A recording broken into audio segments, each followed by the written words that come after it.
stressed out. The font is smaller than I thought it was gonna be. That is okay. That just means more book for me. You know what I mean? Yeah, I'm finna be undone. I'm finna be undone once I finish Undone. Welcome back, you guys. And I have a ton of book mail. I want to say like 2 months worth that I don't believe I've shown. I've just been stacking them in a corner in my room. And I think it is finally time to show it to everybody and show off all the good new releases that have come out and or are coming out. First, you guys, we have the Ace and Ember. This was sent to me from the lovely people at Avon, and it is the second book right after Rook and Rebel, which is like very similar cover, but it's pink. I'll show it over here. A forbidden desire, a game of cat and mouse, a love that could ruin everything. The Mavericks are back in this dark, hot as hell white knuckle ride. So it is a spicy street racing and street bike romance. Evie Emberson is trouble, smart-mouthed, fearless, and relentless, especially when she's looking for answers. She's a hacker with a past that just won't stay buried, so laying low isn't exactly her strong suit, especially when he's around. Aiden Ace Hayes is her brother's best friend. This is exactly, I don't mean to sound like Cat Williams, but this is exactly what I've been waiting for. His best friend trope. Brooding, loyal, and a walking contradiction. He spends half of his time at the motorcycle garage and half deep in Valaport's underground. And he lives by a code. Rule number 1, don't touch Evie. So those are the vibes we're bringing. Those are the vibes we're bringing, y'all. Next, from Dell, we have Doomsday. And I don't know if you guys can see here, but it releases in September. When a first date between a doomsday prepper and a nerdy film professor goes horribly zombie apocalypse level wrong, the mismatched pair team up on a road trip to safety in this delightfully feral rom-com. It's so cute. With a new virus spreading and a lockdown on the horizon, Maisie Bennett is determined to check one item off her bucket list: get laid. But that's no easy feat for an anxious doomsday prepper who's never made it past a first date.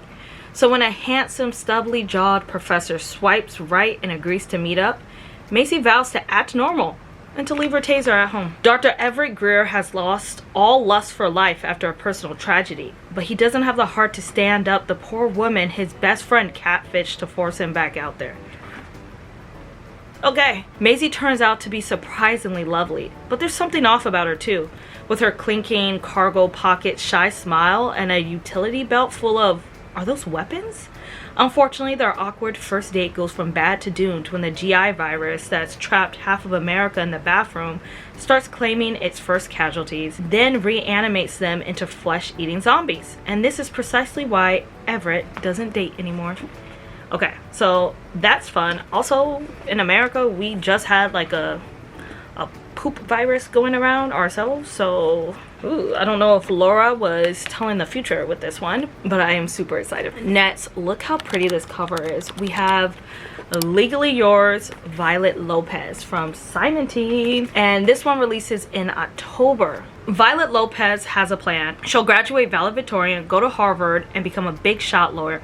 Also that her working class, injury-prone single dad can finally take a break. As a member of her elite private school's law society, Violet holds a near perfect record for defending students against the disciplinary board. However, when popular and infuriating Theo Hudson is falsely accused of a prank, Violet passes on defending the privileged golden boy until Theo uncovers one of her secrets and blackmails her into taking its case. Sick of being pushed around by rich kids, Violet concocts her own scheme.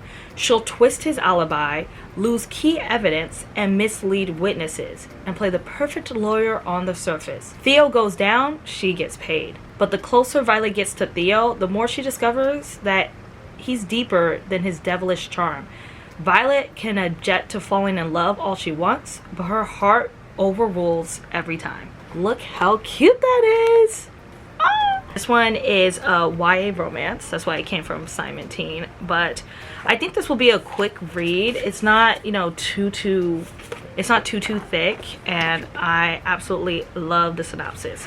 Next, from Gallery, we have Thank You for Remembering. For fans of Hello Stranger and Pictures of You, a modern amnesia romance about what happens when forgetting your past sends you stumbling straight into your future.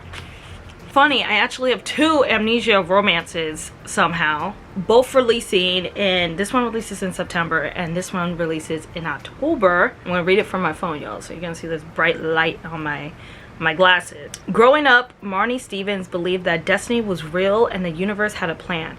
But at 30, real life has become more difficult than divine. When Marnie wakes up at a hospital in Boston with no memory of how she got there or the last year of her life, her doctor tells her she suffered a head injury. Her boyfriend Matt insists they broke up months ago, and her hair is somehow 8 inches shorter. Before she knows it, she finds herself in an apartment she doesn't even remember with a new neighbor, Ben Morgan. She's sure she wouldn't forget. As Marnie sets out to retrace the last years of her life, or the last year of her life, the last thing she needs is to start falling for Ben, the grumpy and incredibly attractive neighbor helping her. If I had a nickel for every time I read an amnesia romance, I would get 2 nickels, which isn't a lot, but it's crazy it happened twice. I absolutely love the concept of an amnesia romance because I feel like we get to like rebuild with the character as she's rebuilding her own memories and herself. So I am really excited for this one. And I guess that is the perfect segue for this one from Avon.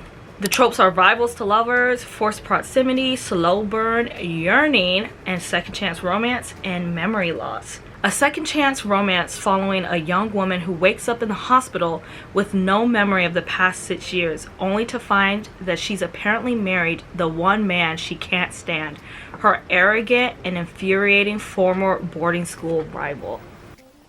Wow. She wakes up married to who she remembers being like her number 1 enemy, and now she wakes up and she's suddenly married to him.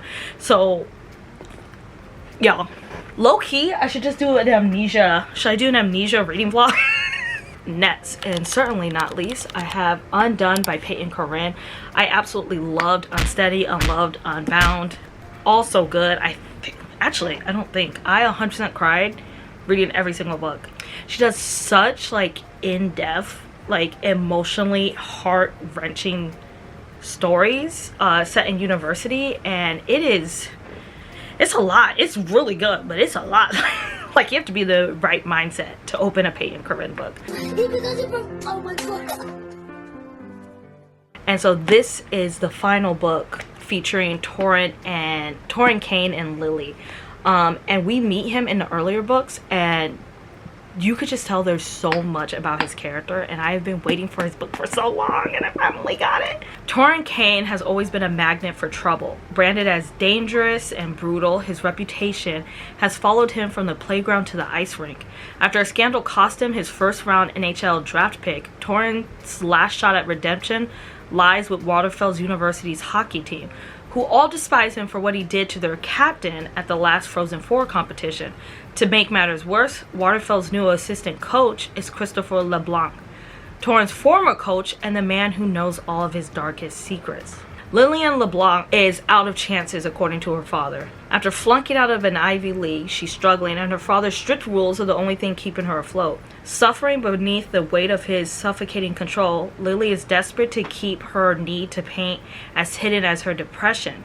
But her fragile stability is threatened when she discovers that Torrent Kane, her childhood best friend and first love, is also attending Waterfall and is on her father's team. As Torrent and Lily's lives collide once more, old wounds and unresolved feelings resurface.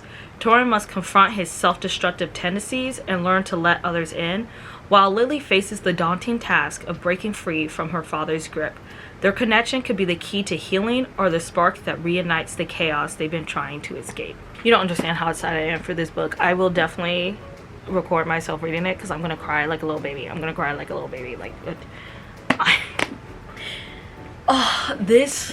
I just love him so much, so I've been so excited to read his book, and I already know this is gonna be great.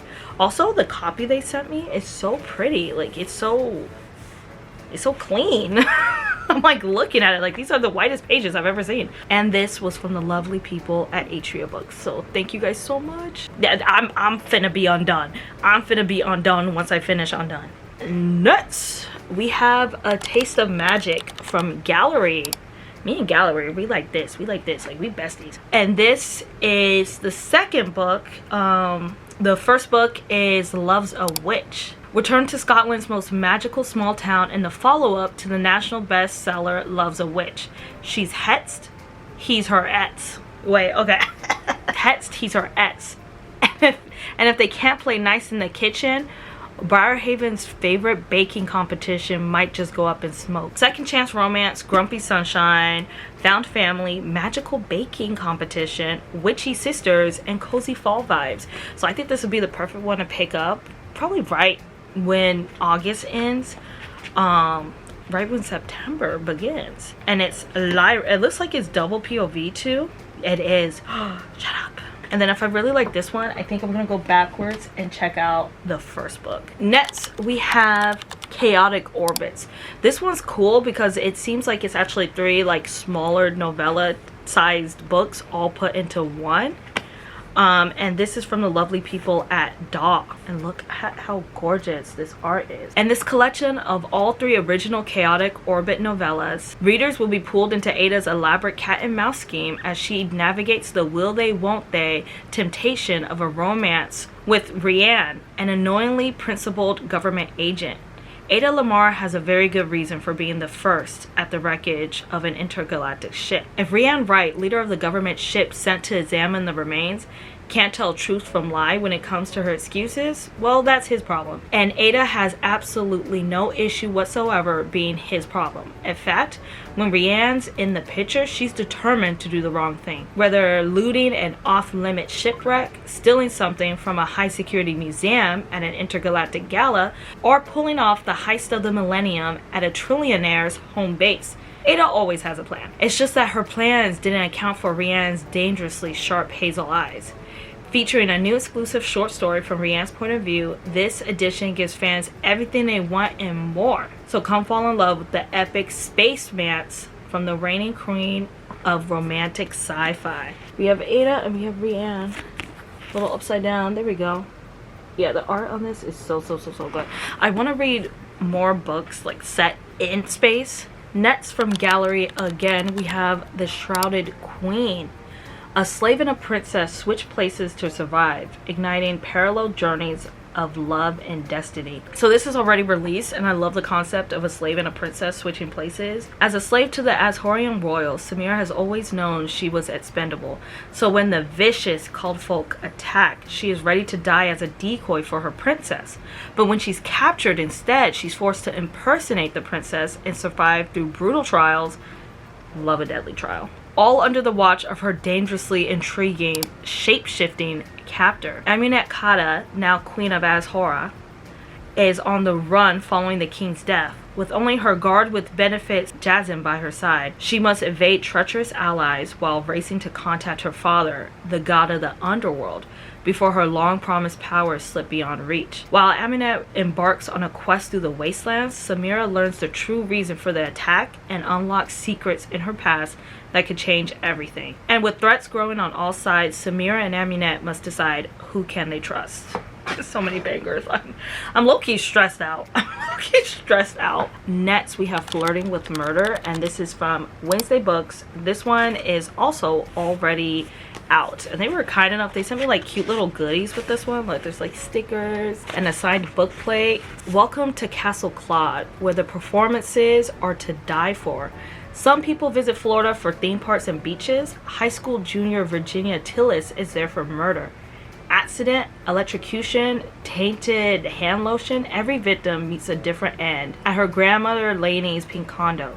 Such is life and death when you roll with a crew of theater retirees who roleplay murder mysteries from the comfort of their own home in a game they fondly call Killing Me Softly. But this summer, fictional murder has given away to the very real death of the building's beloved owner, and his dramatic last will and testament has the vultures circling, from estranged relatives to sleazy property developers dead set on getting the most from his estate. Adding to the tension for Virginia is the appearance of Felix, the cute guy she met at the airport, who turns out to be the grandson of one of the condo's residents. With his charm and musical theater chops, he's the person Virginia most wants to be at Killing Me Softly. That is, until the day they discover an actual dead dead body while playing the game, forcing them to work together to figure out who done it. When it comes to mysteries, I'm really bad at them. I am horrendously bad at them, because I'll check a review and everybody's like, this was so obvious, it was so obvious, it was blah blah blah, 1.5 stars, and you know, I'm like, 5 stars, shocking, didn't see it coming for even 1 second. Like, I'm not figuring out who did it until they figured out who did it, so I'm excited for this. Next, we have Catching Feelings, and this one is from Simon Teen. A sporty YA romance full of swoons and school spirit, perfect for fans of Lynn Painter and Friday Night Lights. When Sabrina and Tyler meet by accident inside the football locker room, it's not a big deal. After a rocky summer, Sabrina is focused on leading the spirit committee to its best year ever, while Tyler is eager to have a second chance playing football as a transfer. Neither is looking for romance, but as the team's newest and most eligible varsity athlete, Tyler is suddenly the center of attention at school, and Sabrina is busy dodging Ryan, her longtime flirtationship, who is determined to take her to the homecoming dance. Ryan is exactly the kind of chaos that Sabrina doesn't need, so she asks Tyler to the dance as friends instead. Of course, this was before Sabrina realized that Tyler is Ryan's cousin. But as long as Sabrina and Tyler are just friends, everything should be fine. Tyler is less willing to ignore the connection he feels with Sabrina, but he's also desperate to keep his past buried. When the chemistry between them becomes impossible to deny, can their carefully laid plans survive the fallout, or will secrets and social pressure threaten everything they've built? I think there would definitely be drama about the fact that Ryan and Tyler are cousins, so that's gonna be interesting. And the font's pretty big, so I think it will be like a quick read. It's a varsity novel, and the two must choose between new beginnings and the past they left behind. Y'all, I have Harbinger by Geneva Lee. It is a spicy romantasy. So this one just showed up in the mail. I didn't specifically request it or anything like that. This was just like complete surprise book mail. And it is from Red Tower Books. If your type is shadow daddy energy, touch her and die devotion, ruthless competition, morally gray choices, and a secret soft spot for one woman. It's also kind of thick. This is a little bit of a thick boy. This is a little bit of a big boy. But I guess it's like typical romantasy size. She came to claim her birthright. The stars had other plans. Arden Icarus was never supposed to matter. From the poorest of 5 noble bloodlines, she prefers life on the family farm with dirt under her nails over the fine dresses at court. She just needs to get through one boring ceremony, inherit her earth magic, and return home. Instead, she's handed a dagger and with it an impossible choice. Now Arden is branded an omen of war. Half the nobility want her dead, and assassins are tracking her every move. Her only chance of survival lies with the most feared man in Antares. They call him Bishop. Ooh, Bishop. No one remembers the name he had before he dedicated his life to his order. Empowered to execute first and question later, Bishop is ruthless, terrifying, and utterly loyal to the kingdom that wants Arden dead. He should kill her. Instead, he offers her sanctuary, but the longer Arden stays hidden under Bishop's protection, the more dangerous he becomes, because Bishop has secrets powerful enough to topple kingdoms and a need for Arden that could ruin them both. Wow, okay, here we are. This sounds like really intense.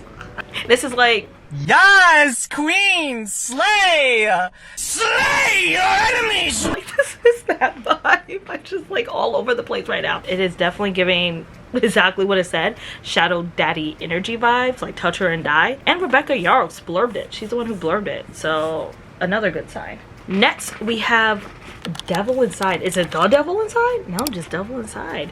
By Clay McLeod Chapman. A man who's back from the dead meets a woman who's from somewhere even worse. Yo, that's creepy. Wait, I gotta have chills. What do you mean? What do you mean? What does that mean? After a traumatic accident that almost cost Jordan his life, he's finally starting to feel normal again. Well, maybe not normal. Everything tastes like ash, and when he looks at the people around him, their faces start to melt. At least he's not dead, right? His friends are doing their best to get him back on his feet, maybe find someone to talk to, maybe even find someone to take his mind off his last failed relationship. Then he meets Lilith, The two share an instant connection, but after a wild and passionate night together, she ghosts him. Like, literally? Does she turn into a ghost? Jordan searches the city for Lilith, desperate to see her again, when a woman claiming to be Lilith shows up wearing a different face. But knowing intimate details about Jordan, he worries he's losing his grip on reality. As he grows closer to this mysterious woman, he discovers that happily ever afters sometimes come at a cost. How far will Lilith take him, and how much darkness will he embrace to find love? And this sounds really good and looking super intense. Like, it doesn't look like it would be as intense as it sounds. I wonder if is it dual POV? I think it is. Oh my god, it's dual POV. So I didn't show this off, but this is The Poisoner. I actually already listened to the audio of this from Simon Maverick. Thank you guys. And this is just the finished copy they sent me. Look how pretty it is. Spade edges, da da da da da. I did give it a good review. I think I gave it like 4 stars. I really enjoyed it. It was really good on audio. It actually was kind of creepy because they were doing sound effects and stuff. They was like there was clicking, and I was, when she was creeped out, low-key I was creeped out. Like, audio was crazy for this. And actually the sequel is already out too, which is called The Arachnid, I believe. And then the last one is the one that's coming out later this year. Have you ever wondered how long it would take for a lethal dose of arsenic to kill you? 35 hours, 29 minutes, and 15 seconds. I should know. I counted myself. 2 killers find themselves entangled in a waltz they cannot escape. Alina Liz, a botanist and hobbyist poisoner, has a pastime of killing unsavory men using her twisted sense of poetic justice when she targets the conceited playboy Silas Forbes, only to find him in her apothecary the following week. She discovers human men are the least of her problems. The pair's unlikely association sparks gossip in affluent society as their mysterious bond deepens. Chilling secrets emerge from the shadows, along with concealed identities and lurking foes. While questions as plentiful as the Hydra's head brew within this haunting gothic tale of violent passion. Will Silas and Alina find themselves in each other's arms, or will the secrets of their past keep them quiet? I've already started the second book, The Arachnid, on audio. This one ended kind of wild. This one ended on a cliffhanger for sure. And next we have this bad boy, Sorrow and Strangers.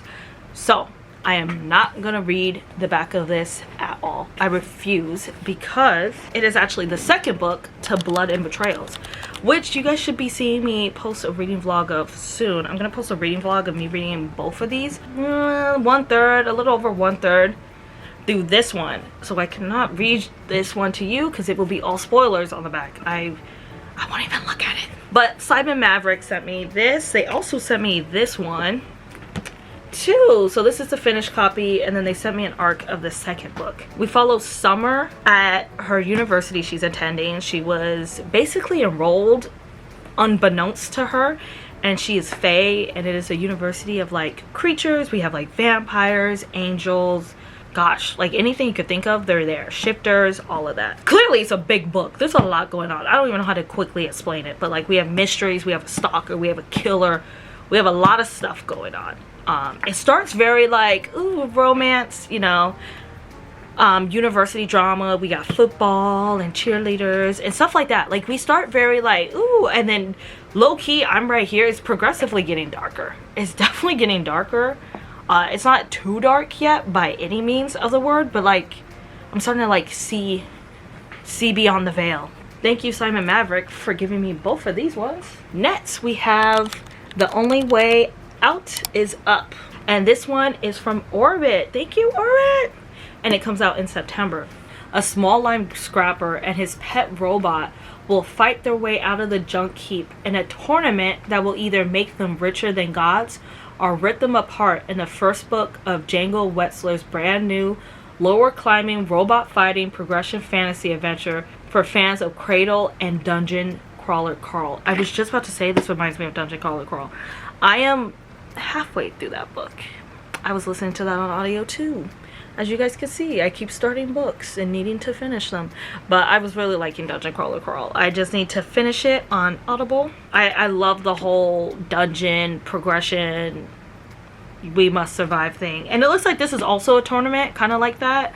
So I can already see the similarities for sure. Taj lives in a junk heap, scavenging scrap to keep his family fed and dodging the monsters who live among the wreckage. His only edge is a smart-ass construct named Star he built himself. Taj dreams of winning big with Star in the construct fighting circuits, but victory always seems just beyond his reach and the debt collectors are at the door. His world changes forever when someone there makes him an offer that seems too good to be true. A chance to fight in the Ascent, the ultimate fighting tournament, for a prize beyond his wildest fantasies.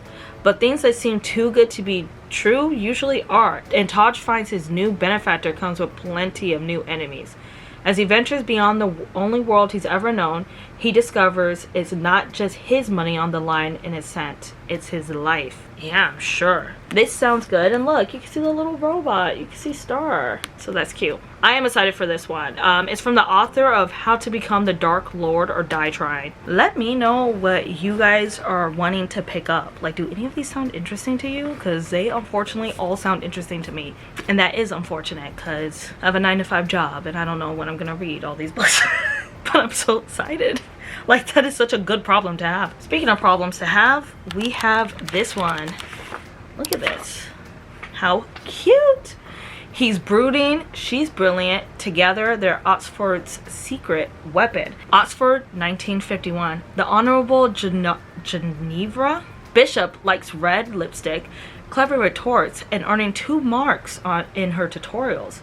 Sydney Bratwhite prefers Latin, solitude, and forgetting the war. They have little in common until M15 recruits them to track a Soviet spy hiding among Oxford's scholarly community. Armed with Jen's charm and Sydney's experience, the unlikely pair must decode a trail of clues before the traitor strikes again. But in a city of scholars and secrets, trust is dangerous, and attraction could prove even deadlier for the Crown's newest undercover operatives. Okay, so they're like spies. I've been recording for so long, my camera has died once and my memory card has also filled up once. Back to this book. I'm actually really interested in this. This was sent to me from Minotaur Books, so thank you guys. Next we have A Date with Death, and this came from Gallery Books, I believe. Yes. The grumpy sunshine dynamic of my dreams, says Lana Ferguson. I really like that author, so I'm glad she blurbed this. Helena. Grimm has done something to me, reached into me with that dark essence, wound his smoky whips around some inner part of me. Those constricting tendrils have since fled, but a small twinge of something of sorts remained. Not painful so much as it was regretful. The soreness more emotional than physical, almost like I needed that squeezing of my spirit, that soul deep touch that had stirred and sung to me an instant before setting me into oblivion. As if with that intrusion, he's fixed something that I hadn't known was broken, and now whatever that something was longed to be fixed, adjusted again. Grimm, I was quite literally a monster, and my thoughts had no business trespassing on the reprehensible territory they have now dared to venture into. I'd taken an oath not to interfere in any way with the lives of the living. Aside from that, my soul, which belonged entirely to my station and to the hollowed halls, certainly had no right to yearn for another taste of hers. Ooh, oh goodness. Hadn't I horrified that poor woman enough already? She does not seem horrified. I was not human and had not been for a very long time. Therefore, I could no longer permit myself to take my human form in her presence, or even at all. Doing so only enticed me to behave like a human, to think like one, to desire like one. Ooh, okay. Low-key, this was me every single time I played The Sims. He was always there in my games. He was always there. So, this does sound good. Next, we have A Prince Among Pirates. This one also came from Simon Teen. It's a hardcover copy. Are always so sweet to send the hardcover copies. So, I actually have 2 from them. This cover artist slayed. Like, it's so good. It's so good. Kit Davenport is in trouble. Not that this would surprise anyone who knows him. Headstrong, reckless, and utterly unsuited for the stodgy House of Lords, Kit has spent years dodging his father's stern disapproval and delighting in clandestine rendezvous. But time is running out. With an arranged marriage looming and the confines of white wigs and stiff decorum closing in, Kit is desperate to escape a life that feels completely wrong for him. His solution, a wildly impulsive decision that lands him aboard the Deliverance, a galleon captained by the infuriating, charismatic Reggie Sharp. Ooh, Reggie. With a devilish Maycare attitude and a delicious grin, Captain Sharp commands the waves with his crew of misfits, who all turn out to be pirates. Before Kit can say wrong ship, he's trading ballroom etiquette for rum-soaked camaraderie, explosive gunfights, and perhaps most excitingly, heart-stopping kisses under the stars. But life at sea holds just as many secrets as treasures, and when Kit's past catches up with him, he'll have to decide who he truly wants to be. A gentleman or a pirate. And this one is MM. The art on this is just gore. Next from Simon Team, we have a fast track. The fast track. I'm just saying for literally zero reason at all. Justine Kwong has always dreamed of becoming an F1 champion. There's just one problem. No female driver has ever done it before. So when she's offered a coveted chance to race in Formula 3, she leaps at the opportunity. Sure, half the fans think she's just there to fulfill a diversity quota, and her teammate, the infuriatingly cute Cameron Evans, mistakes her as an intern. Okay, that's messed up, bro. But Justine knows her talent will leave them all in the dust. But driving well isn't the only prerequisite to getting noticed, and Justine's forced to fend for herself in a sea of prejudice, paparazzi, and petty backstabbing. There's a lot riding on her ability to navigate the complicated trackside hierarchy, like the open Formula 2 seat that could be her ticket to the big leagues. Except when Justine and Cameron's bickering gives way to unexpected chemistry, the boy she's falling for may be the one person standing in the way of her dreams, because while they may be teammates, they are also each other's biggest competitors. And with her only shot at glory on the line, this race could break more than just hearts. I really like this concept, especially because I've read a lot of F1 romances, and I have yet to read one where they're teammates. Like, she's also racing. It's usually like she's the social media person, or she's the mechanic, or you know, something else, and he's the F1 driver. So I really like this. Not saying they don't exist, I just haven't read it yet. Next from Daw as well, we have this beauty. The dragon has some complaints. This one is a finished copy, so it's already out. And this heartfelt and humorous fantasy from the Nebula winning author of Someone You Could Build a Nest In, a dragon whose 3 heads bear rather different personalities finds family in the most unexpected of places. Yeah, it is 3 heads. Garadai was once a 4-headed dragon, among the most popular in Cardosa. After an unfortunate incident, he now has 3 heads, 1 stump, and a daily whirlwind of internal bickering. Center head wants to rain death upon all humanity. Bottom head is like a feral cat, and upper head is under the delicate delusion that he is, in fact, human. When a nearby battle goes awry, Garadai sneaks into the elite Dragon Rider Academy, pretending to be tame to get free food and a warm bed. Lucky for him, Rider Rania is desperate enough for a dragon of her own that she overlooks his eccentricities. Oh my god. She overlooks his eccentricities. Oh my god. You know what I mean. As Garadai recovers under Rania's care, all 3 heads start to turn for the first time in the same direction. Each wants to protect her from the invaders who killed their 4th head, the same invaders who seek to conquer Gardoza. When the Academy comes under attack, can this wild dragon and his wild rider save their homeland together?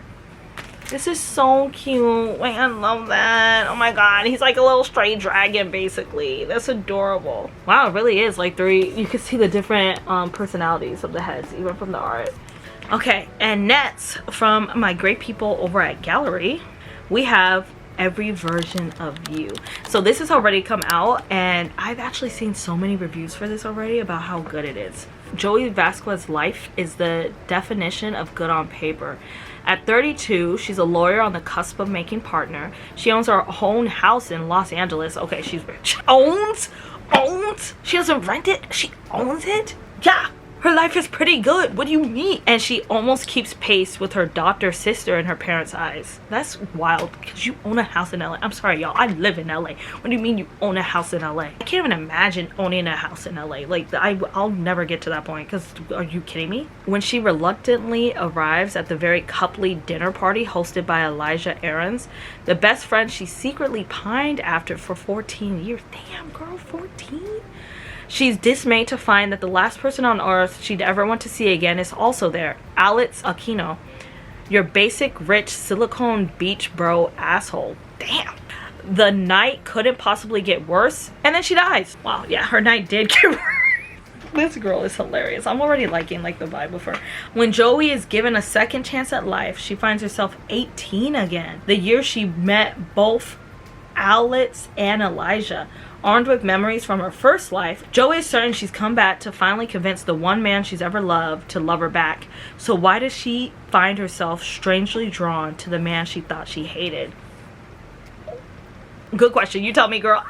Yeah, I can see why people said this is good because it sounds really, really good. So we're going, this is it's not really second chance romance. It's just like, what, a time travel romance, basically. Next, we have two last ones from Avon. Starting with Tessa Bailey's newest book, Broken Rival. So this one comes out in October. Some character art, which is really cool. Look at them. And they gave a little homework assignment. We love if you could film your reactions to some of our favorite scenes.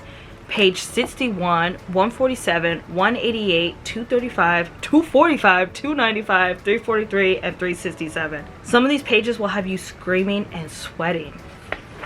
So, you know what, Avon? I'm gonna try to do a reading vlog for this one because now I am intrigued.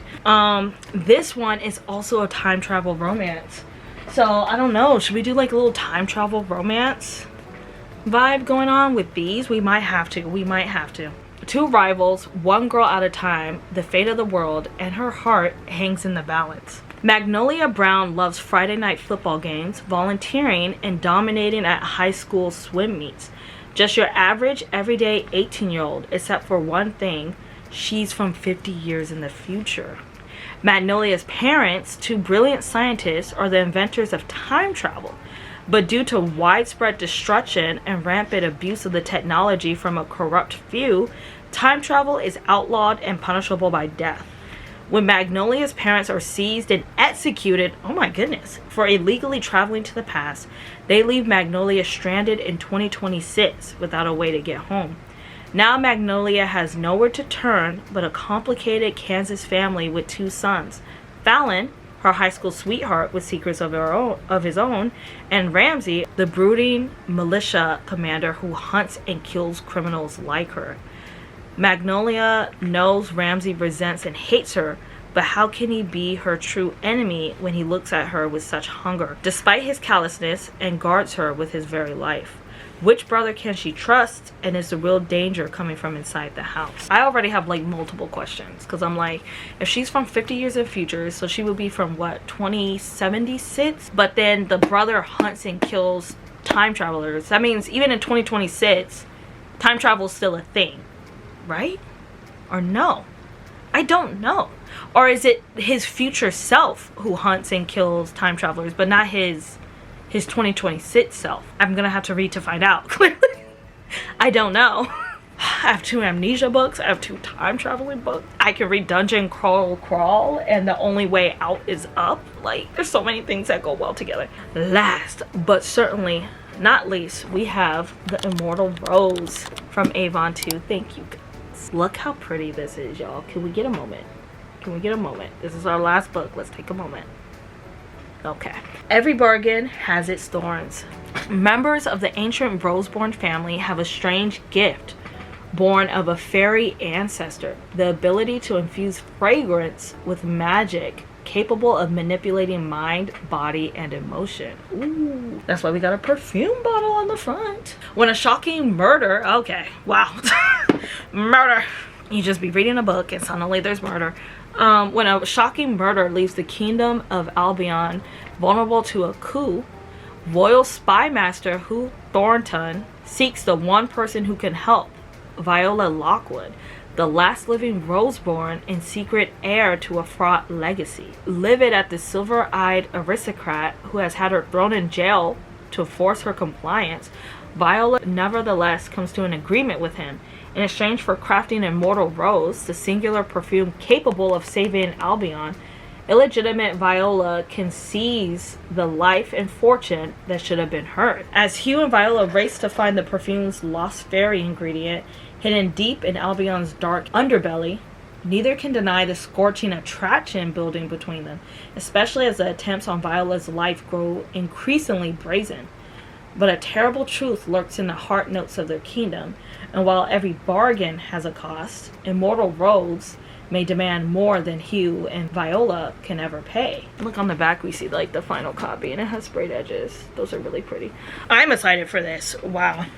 The font is smaller than I thought it was gonna be. That is okay. That just means more book for me. You know what I mean? So thank you, Avon, for sending me this. And there you have it, you guys. Our final look at my recent book mail. Tell me what you guys think I should start with. And I will see you guys in the next video. Bye-bye.